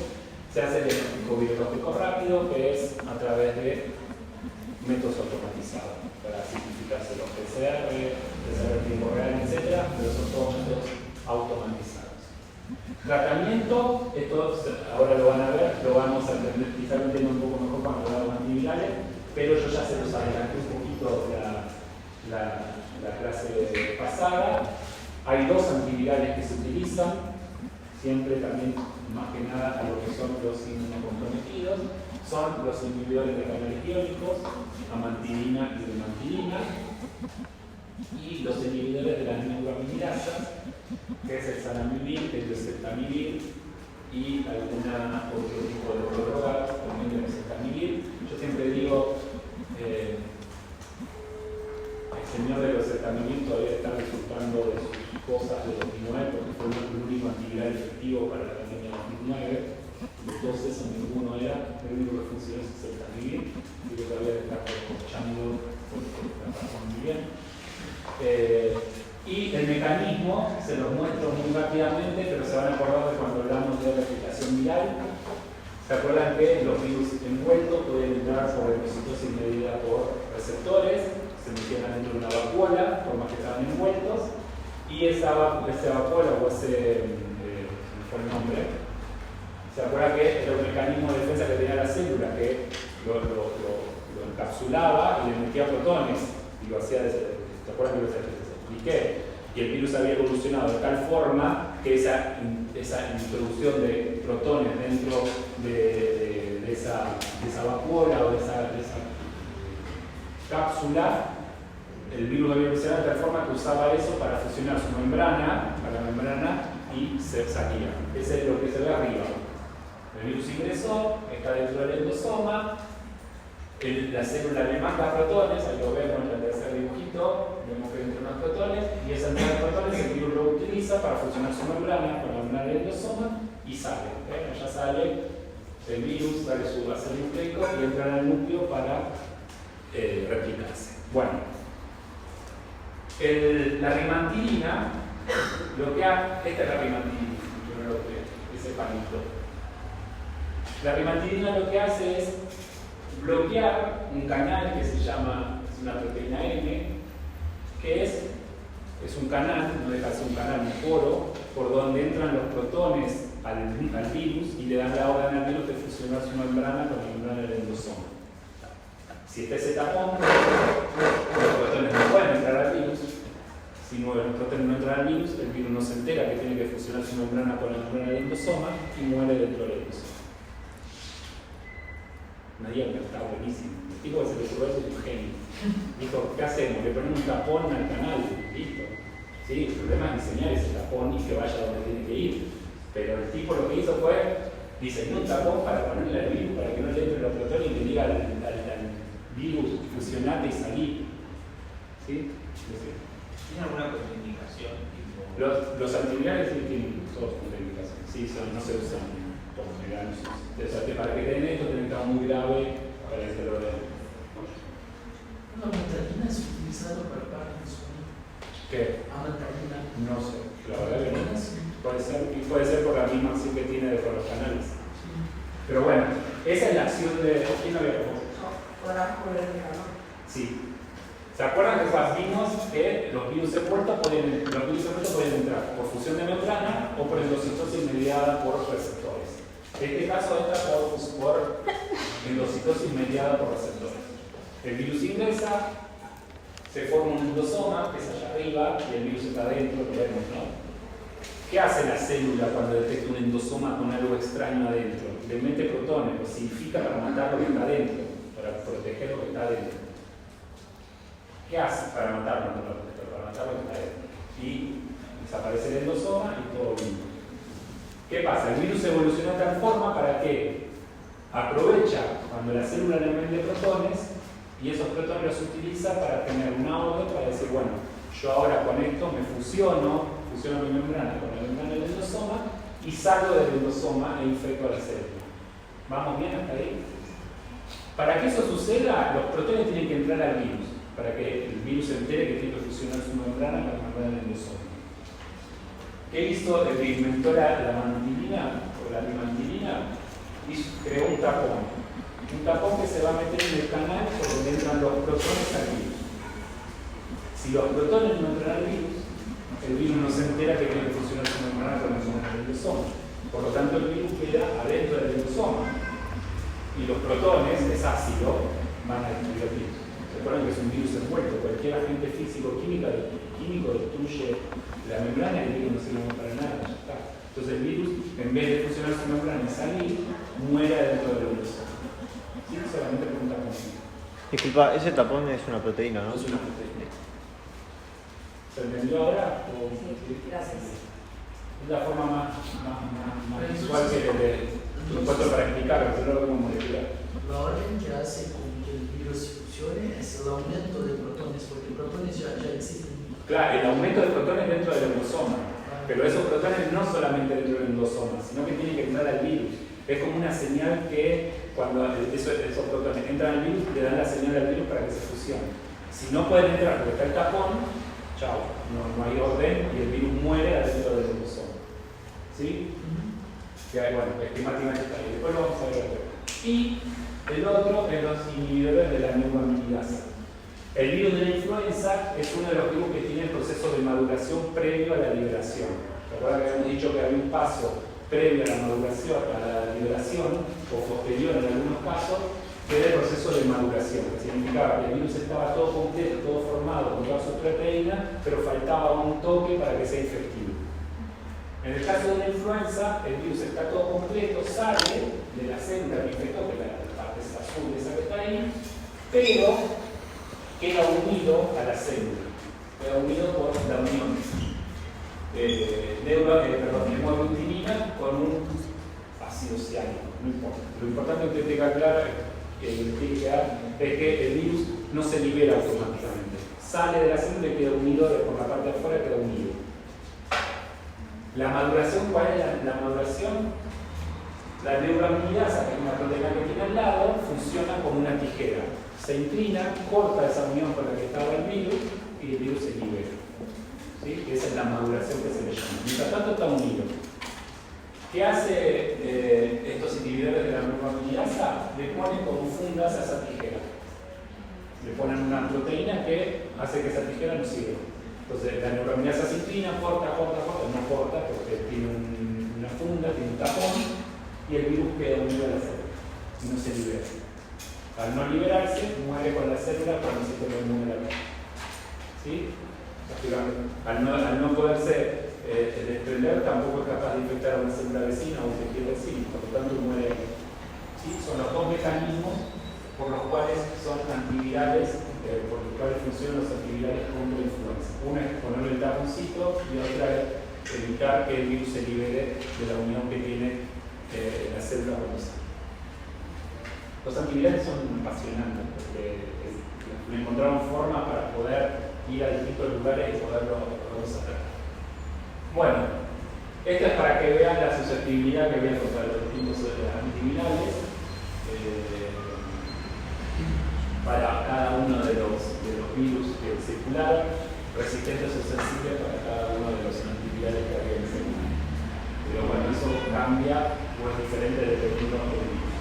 Con respecto a las vacunas, hay vacunas contra la influenza, sí, como vacunamos todos los años, existen. Las vacunas por lo general son trivalentes, son influenza A que circuló el año anterior, la influenza A que va a circular este año, más influenza B. Se le mete los tres, esas son las vacunas que nos dan a nosotros todos los años. No, en realidad es obligatoria para el grupo de riesgo. Pero ustedes, por ejemplo, que se considera que están en salud y eso sí es obligatorio. Para nosotros, yo, por ejemplo, para mí es obligatorio. Yo estoy a un poco de que hago grupo de riesgo. Es obligatoria, para mí es obligatoria, pero por en sí para el grupo de riesgo es obligatoria y se lo considera personas mayores y todo lo que es grupo de salud. Pero si quiero ponerme vas a tener que pagar seguramente. Bueno, pero para que sepan eso, la mayoría de las vacunas son a virus atenuado, ¿sí? Es virus vivo pero atenuado para que no tenga enfermedad y por lo general es equivalente. Sepa que circuló el año anterior, sepa que circula este año, más influenza B. Y ahora se estaba viendo si le metían COVID también, punta, así ya de una se lo punto. Esto no lo vamos a ver porque lo vamos a ver en la clase que viene. Bueno, y para terminar, vamos a ver SARS-CoV-2, o más conocido como COVID. COVID viene de COVID, se llama coronavirus disease 2019, porque el SARS ya existía, por eso se llama SARS-CoV-2, porque el SARS, ya lo vamos a ver, ya existe hace muchos años. Bueno, agente causal, SARS-CoV-2, ¿sí? Es un coronavirus del género coronavirus, tiene un ARN. En este caso es una ARN simple cadena, pero de polaridad positiva. Veníamos viendo los dos anteriores era de polaridad negativa, este es lineal de polaridad positiva. Y es un virus grande, porque tiene 30.000 bases. ¿Sí? Veníamos viendo los chiquititos, este es grande, es el de 30.000 bases. Se llama coronavirus porque cuando lo ves al microscopio electrónico parece la corona del Sol. ¿Sí? Cuando se ve el sol con el telescopio, que se ve la corona, bueno, esto sí, por eso se llama coronavirus. En mi caso, no sirve para nada. Tiene 30 serotipos y la unión, la infección se debe a la unión de la proteína de la espícula, la famosa proteína S o el antígeno S, con el receptor que convertió a la angiotensina 2, ¿sí? Clásico de las células respiratorias, el convertidor de la angiotensina 2. Que eso también demuestra que están adaptados a un receptor que no es del virus, sino el receptor que utiliza las células para su alteración. Bueno, la familia Coronaviridae está formada por 4 géneros, alfa, beta, gamma y delta, causan enfermedades leves a graves en humanos y animales, no solamente para humanos. Los más comunes en humanos, que eran los que se habían descrito hasta que se apareció era el 229E, el N63, el C43, el HK1, que era beta, y empezaron a tener un poco más de relevancia a partir del principio del 2000, cuando en el 2002 aparece el SARS-CoV, el primero, por eso se llama 2, porque ya existía el CoV, que es, si habrán escuchado, que está más asociado asociado también a Asia, que es el que genera el síndrome respiratorio agudo grave, de ahí el SARS. Acá mucho no tenemos, pero ha habido. En 2012 aparece otro asociado a lo que es coronavirus y se habló mucho ahora en Qatar, ¿sí? Que había casos de MERS y estaba el riesgo de que venga gente de Qatar con MERS acá, que MERS acá nunca circuló, entonces ahí puede ser un problema que venga alguien con MERS. Iba a ser que se iba a encontrar con todos susceptibles a MERS porque nunca tuvimos expuestos. A SARS sí, pero a MERS nunca tuvimos. Que es el síndrome respiratorio del deporte medio, que está asociado a camellos. Y por eso es que, es más, durante la época del regreso de la gente de Qatar, hubo gente con sintomatología y esa gente que se la dio en los hospitales. Y ya se detectó la sintomatología en el avión, agárrense el ataque del avión hasta que llegó acá, la gente ya se la fue a buscar, se la encapsuló, se la trajo a los hospitales acá, se la aisló, se le hizo todas las análisis y no resultó ser nada, resultó ser algo, pero no más. Pero bueno, ese no circuló acá. Nunca. Y en 2020 apareció el muchacho de SARS-CoV-2. Por eso nosotros al principio podíamos detectar sin tener el diagnóstico específico para SARS-CoV, como ya sabíamos del SARS, con lo que detectábamos SARS antes, si nos daba positivo, como sabíamos que ya SARS no circulaba acá, si daba positivo era este no circula, este ya no circulaba más, si daba positivo era este. Esa era la forma en que nosotros pudimos detectar rápidamente que estaba SARS acá, CoV-2 en marzo. Si no, hubiéramos tenido que esperar un par de meses más hasta que llegara el específico. ¿Sí? Entonces, para que vean que la historia de esto ya viene, no es algo que apareció espontáneamente, que no se sabía, no, ya estaba. Bueno, está formado por una nucleocápside, donde la principal proteína de esa nucleocápside es la proteína N, se me dio la cabeza, la proteína N, nucleocápside, formador 4, no se rompió mucho para hacer. Que la importancia es que es una de las proteínas específicas que se buscó cuando teníamos que hacer el diagnóstico específico para SARS-CoV-2.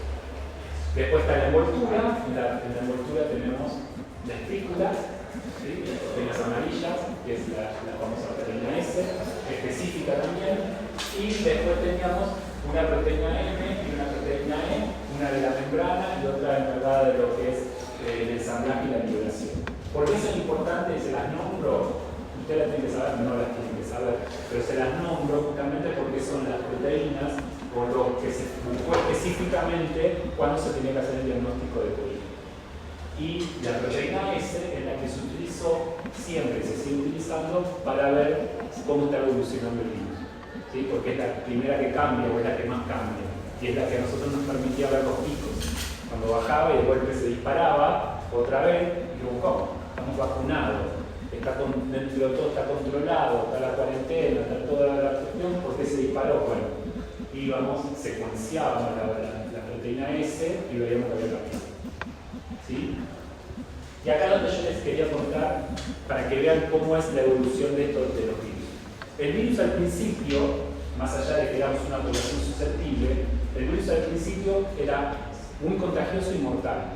¿Se acuerdan al principio? O sea, moría mucha gente, sobre todo adultos mayores con patologías de base, pero morían. ¿Qué pasó a medida que fue evolucionando todo esto? El virus se hizo menos mortal, pero más contagioso. Y uno empieza a analizar eso, y cuando uno analiza la evolución de su genoma, es como realmente parece que el virus piensa y empieza a ir para el lado que le conviene. ¿Por qué? Porque se dio cuenta que no le convenía matar a su hospedador, que lo que le convenía era infectar a muchos, pero no matarlos. Entonces fue evolucionando para ese lado. Parece un chiste, pero es lo que hizo el virus.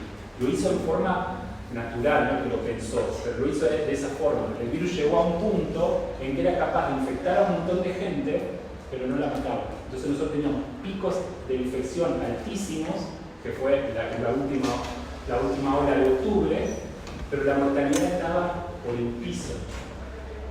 ¿Sí? Pero teníamos casos, quizás tenía días que hacía 600 antígenos por día, 600 test rápidos por día, tenían bola de gente y las PCR 1700, 2000 PCR por día, haciendo para esto.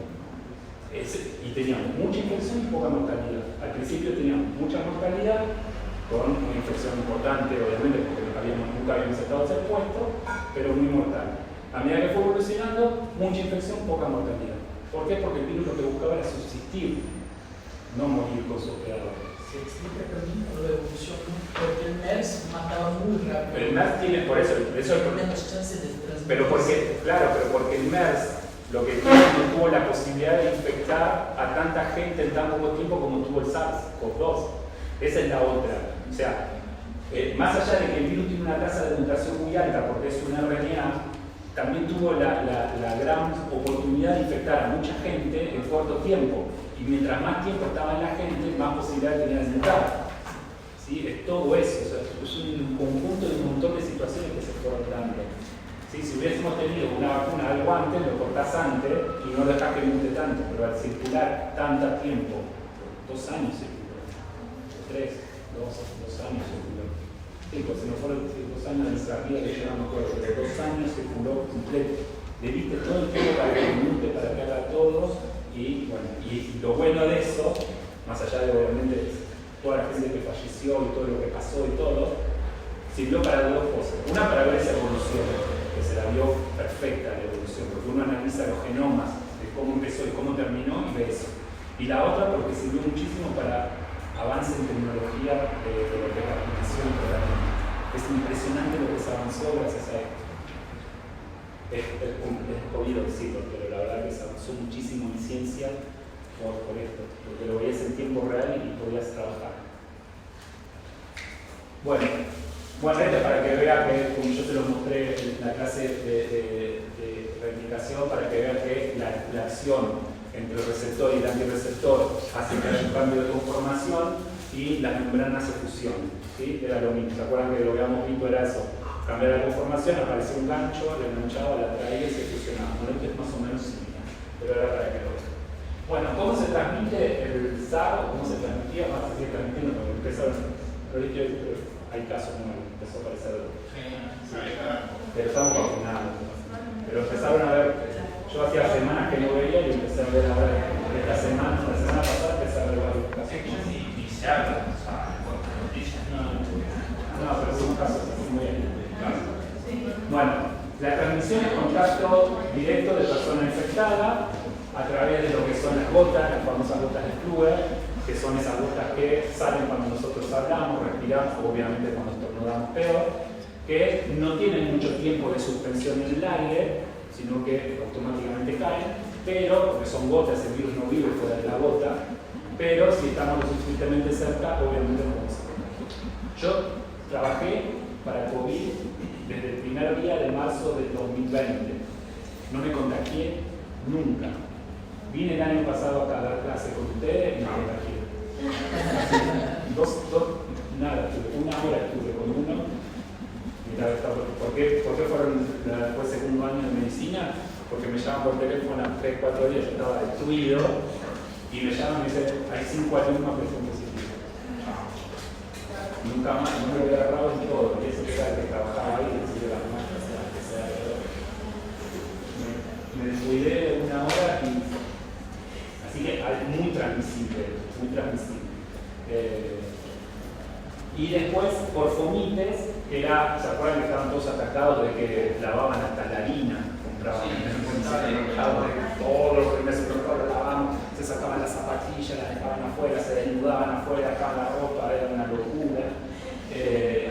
Pero bueno, la transmisión por fomites era muy rara porque el virus, al ser un virus envuelto, duraba muy poco en una superficie y no duraba mucho, sino en ese lugar.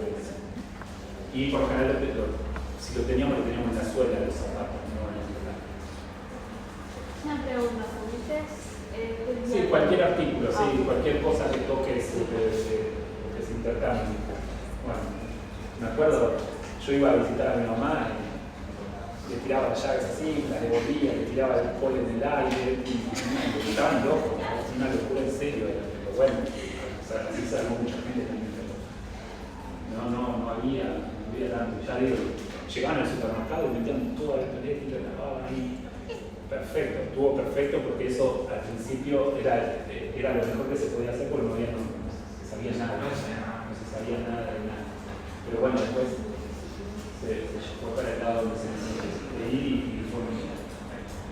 Bueno, a partir de la infección por el SARS-CoV-2 es que aparece el COVID-19, que es el coronavirus disease, o sea, la enfermedad por coronavirus de 2019, así se llama. O sea, el virus se llama SARS-CoV-2, la enfermedad se llama COVID.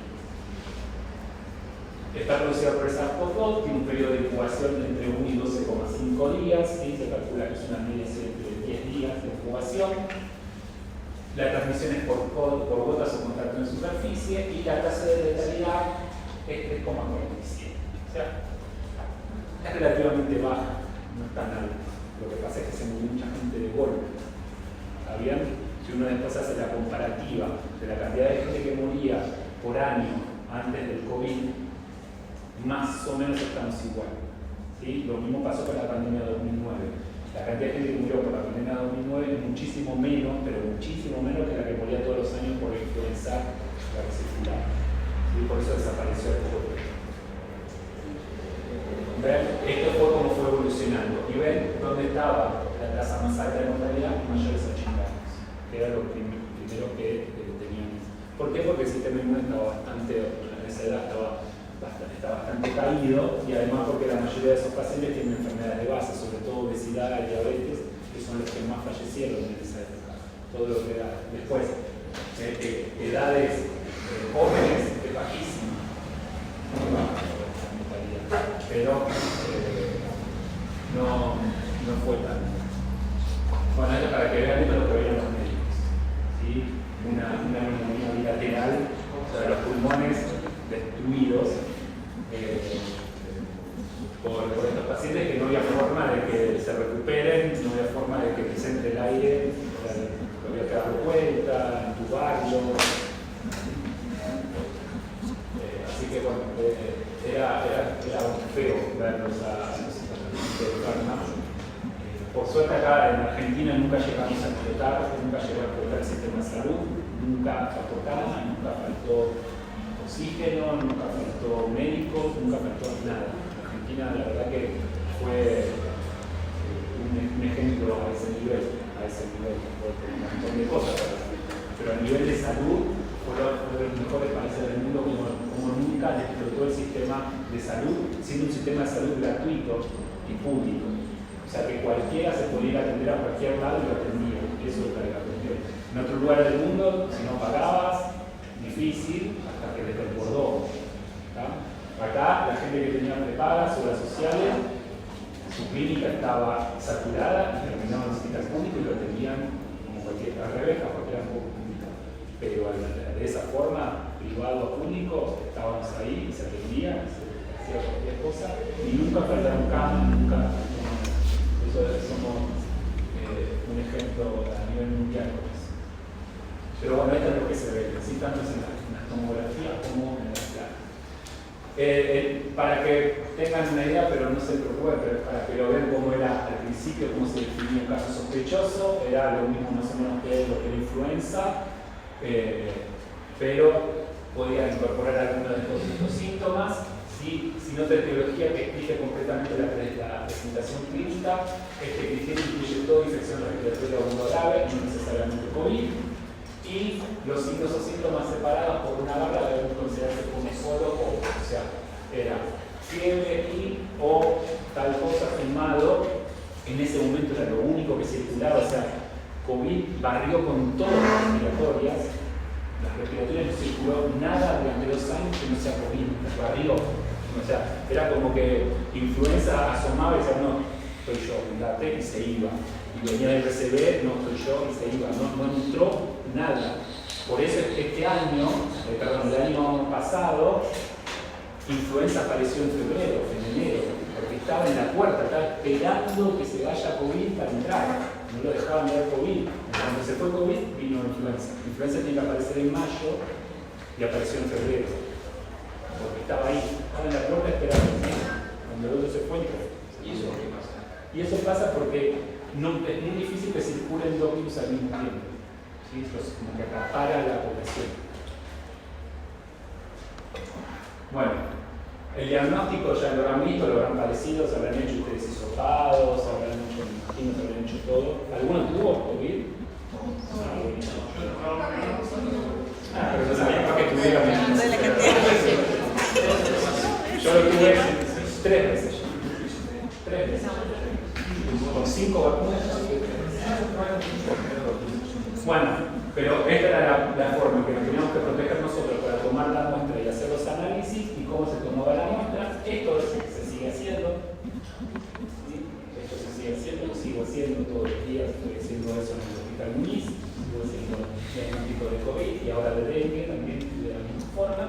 Pero bueno, se hace el hisopado nasofaringeo o nasal y se utiliza el sistema de test rápido para lo que es diagnóstico rápido. Cuando los test rápidos se utilizan mucho cuando hay mucho circulando para ya sacarlos y mandarlos a la casa. Cuando está circulando poco como ahora, se utiliza otro método para asegurarnos de que es verdaderamente COVID. Pero cuando hay mucho, sacar y sabes que te va a dar mucho positivo y no mandas a todos a la casa. ¿Estás circulando poco? Ahora está circulando muy poco. Muy poco, pero ahora empezó otra vez, pero por la época. Y seguramente hay gente que la tiene que. Hay gente que no está vacunada porque no completó el esquema. El esquema de 3 dosis es el mínimo que se quiere. Si hay gente que no se completó el esquema de 3 dosis, está puede susceptible a contagiarse porque el virus, como les dije, el virus fue mutando entre dosis, entre vacuna y vacuna mutó. La tercera dosis ya está hecha con la última mutación que tiene, entonces te protege con lo que está circulando último. No se sabe, todavía no se está. La idea es que esto va a ser estacional, se supone que lo va a pasar a vacunar una vez por año, pero todavía no está bien establecido. Ustedes, por la edad que tienen, con la tercera dosis está bien y después se va a ir viendo a medida que pase el tiempo. Si se sigue Pero no es necesario que cada vez que apareció una cepa, como que capaz las vacunas no. Claro, y por eso la última que apareció es lo que le llamaban los perros del infierno, lo que le llamaban perros del infierno, la última, nada, le ponen esos nombres, pero sí ya está la vacuna que es una bivalente con esa variante, la que se está colocando. Bueno, los casos confirmados era, ¿por qué nosotros necesitábamos confirmar casos? Porque el paciente se le tenía que dar el alta. Se tiene que confirmar el caso, dejar pasar el tiempo, pero la recuperación y darle el alta. Y el alta se la daba con un diagnóstico negativo por PCR. A medida que fue avanzando el tiempo, se vio que había COVID largo, que se le sigue llamando COVID largo, en el que el paciente ya estaba bien, pero seguía siendo positivo para COVID. Entonces, en un momento se cambió la indicación y si daba, se le medía la cantidad que usted tenía, si daba una cantidad de virus por debajo del CAI, se le daba el alta y ya está. Porque si vos lo tienes en el hospital, la probabilidad es agarrar otra cosa. Y la cama encima la está tratando otro, quizás. ¿Sí? Entonces, bueno, hubo siempre las definiciones de caso confirmado y caso sospechoso fueron variando a medida que fue avanzando la evolución de la vacuna. Bueno, y esto es para que vean cómo fue variando las distintas horas. ¿Sí? A medida que iba pasando el tiempo, iba habiendo mutaciones que se fijaban en el virus y fue dando las distintas horas y dando nombre a las distintas variantes que se le llamaban variantes de preocupación. ¿Por qué? Porque se veía en un momento que esa mutación se había fijado y los nuevos casos de COVID estaban asociados a esas nuevas mutaciones. Entonces se las iba clasificando. Porque esto mutaba todos los días, había cosas nuevas que estaba viendo. Entonces, antes de llamarla variante dominante, se le llamaba variante de preocupación. O sea, hay algo acá que está circulando que está generando mucha enfermedad. La proteína S sería la constante, digamos. No, la S era la que variaba, la más variable. Era la que variaba y era la que era la responsable de las infecciones de maíz. Bueno, para redondear y para terminar con todo esto, vimos 3 virus respiratorios que son los 3 virus más que nada de importancia sanitaria. RCV, más que nada en los chicos y en los adultos mayores, influenza general y mayores, obviamente, por su grupo de riesgo, y COVID por la novedad. ¿Sí? Pero esto lo hay que evolucionar. Ahora bien, llega un paciente al laboratorio con enfermedad respiratoria, por lo general se le hacen paneles respiratorios y Lo que se busca por lo general son estos 6 virus. Ahora también se le sumó coronavirus en algunos casos, pero por lo general se le buscan estos virus. ¿Cómo se le buscan esos virus? Se le hace una toma de la muestra, por lo general un hisopado nasofaringeo o un hisopado o un aspirado nasofaringeo. Siempre tiene que ser dentro de los 3 días de inicio del cuadro, porque si no es muy probable que dé un falso negativo. Y se conserva esa muestra refrigerada para que no se arruine la muestra del virus, y se le hacen los 2 metodologías más conocidas o más fáciles de hacer para hacer un diagnóstico rápido, que es lo que les comentaba, la IFI, la inmunodeficiencia directa, que las células infectadas brillan amarillo fluorescente, si son positivas, o la reacción en cadena de la polimerasa. Esta reacción nos permite a nosotros ese panel hacerlo de una sola vez. Hacemos 6, 7 u 8 virus al mismo tiempo en una sola muestra, de una sola vez. ¿Sí? Entonces en 2 horas tenemos el diagnóstico de este paciente tiene RCV, tiene influenza o tiene COVID o lo que sea. ¿Sí? Eso se los digo como general, pero para que entiendan que el diagnóstico se hace significativamente. Bueno, eso es todo.